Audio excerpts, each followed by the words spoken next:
advisees? I do. I've got Keenan and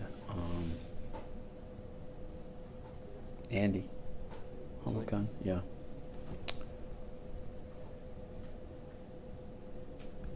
Got too much going on apparently. Close this. Close this. Okay, so Malai, you were talking about your EE. This is your kind of first draft. Yep. And our last meeting before you leave for summer break, yeah? Yep. All right, cool. Obviously, you've done quite a bit of work in terms of taking your research and putting it into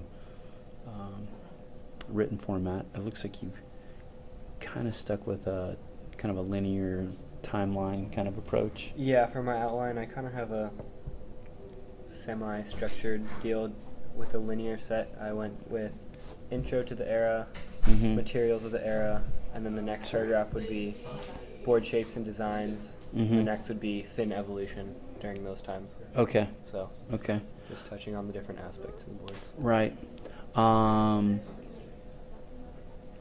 I think it would. I know that you're not supposed to write your introduction yet. I know. I Right. almost started and then I was like, wait. Right. But one of the things that you'll want to make sure you introduce is this kind of materials, Okay. shape, and then fin. Yeah. And for that, it wouldn't hurt if with your first paragraph here, Mm-hmm. before you talk about the 60s, Yeah. the revolutionary decade, maybe talk about because honestly, I mean, you've got the Hawaiian boards of the pre-World War I era, Yeah. and those almost haven't changed since their beginnings. Mm-hmm. You know, The only thing is that my research question is the past 50 years. That's Right. why I started there. right. I was just gonna say, you could Like a brief background on just, everything before I mean, that. like in the introduction, you're gonna be saying something about surfboards and surfing, and Mhm. you know, but yeah, just a real quick, Like a whole the, paragraph before that, like right after the intro. uh-huh. Okay. And yeah. just be like, the history of surfboard design has, been one of kind of fits and starts maybe, or Mhm. something like that. But the last 50 years has seen a lot more evolution in board design. Okay. But starting around World War One, Tom Blake was one of the first to, Mhm. Yeah. bring in this idea of not having a koa or redwood, and bringing in some of those engineering principles. Because I think that's kind of in terms of the paragraphs, Yeah. what's a little bit missing is some of the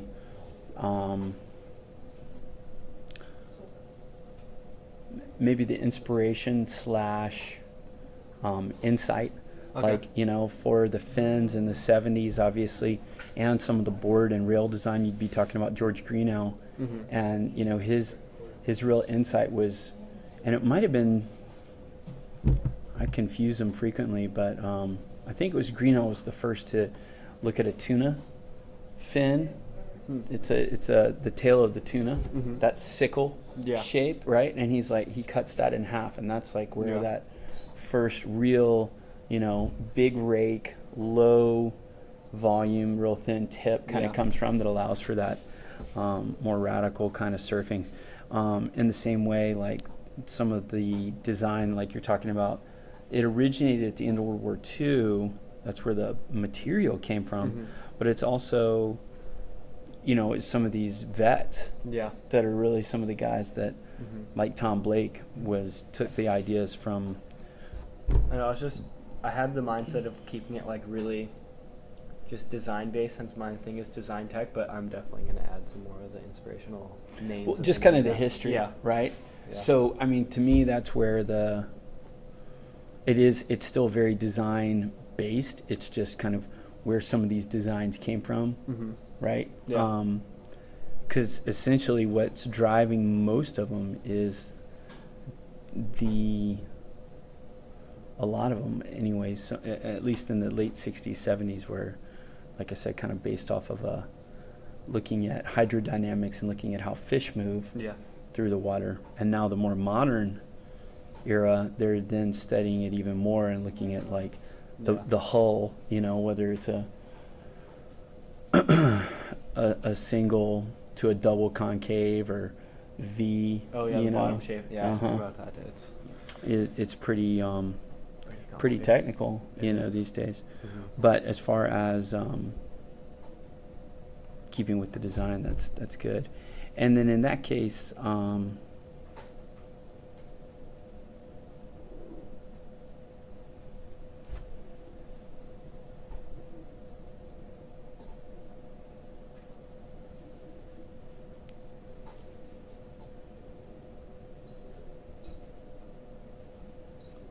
you might be able to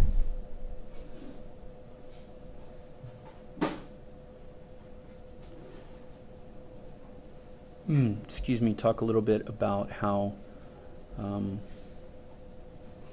you talk about how it increases maneuverability Mm-hmm.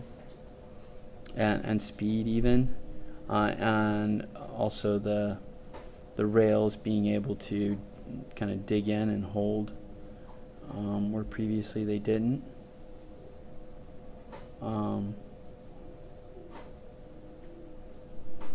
You might be able to, it depends on how much room you have, but you might be able to talk about how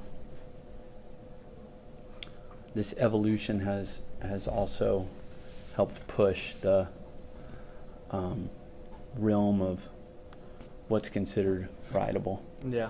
especially Especially with I talked about that in the '90s with the it chip. was like the awkward stage, Right. people called it. Mm-hmm. Maxed out at 2 1/16 and 17 inches wide. I Right. was riding when I was 8 years old. The momentum generation. Mm-hmm.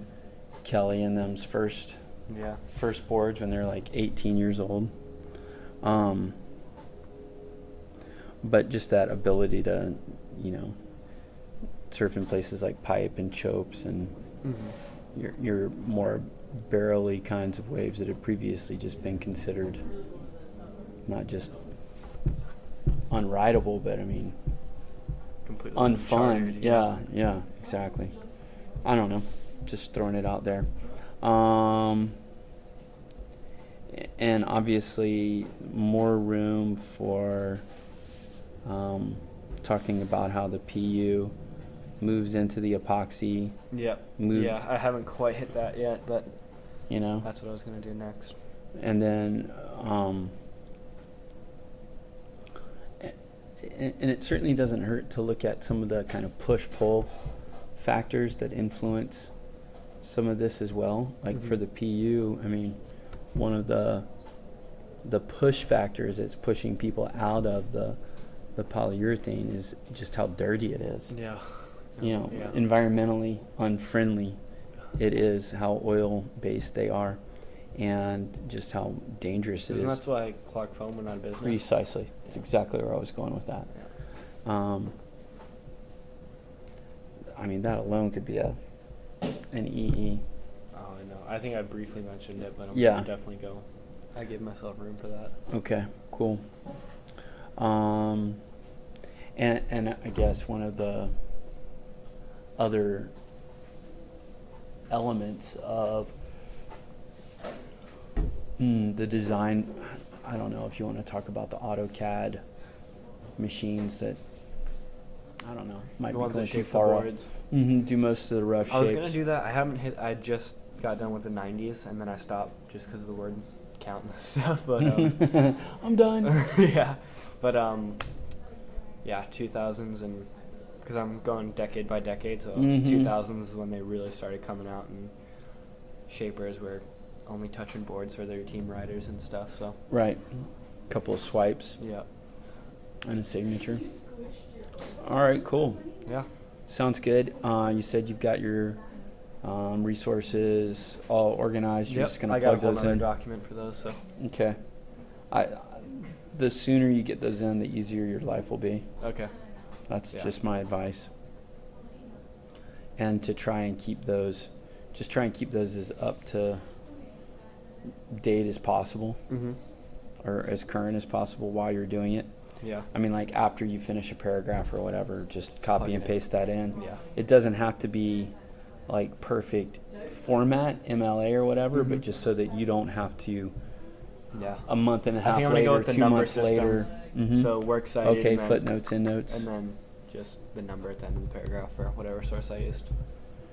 I figured since I had so many, that would probably be easiest. Just go and look down there. It's true. For ones like this, though, yeah. Oh, yeah. Typically, it's going to be, it's either parenthetical and you put it right after it, Mm-hmm. or you put a number and it's going to be at the bottom of the page. Okay. Usually. There's footnotes. There's also end notes where you put the notes at the end. That works as well. That works. It's just up to you. Cool. Okay. Oh, Right excuse on. me. I just had a cup of coffee. It's not enough. All right. Sweet. Keep that one.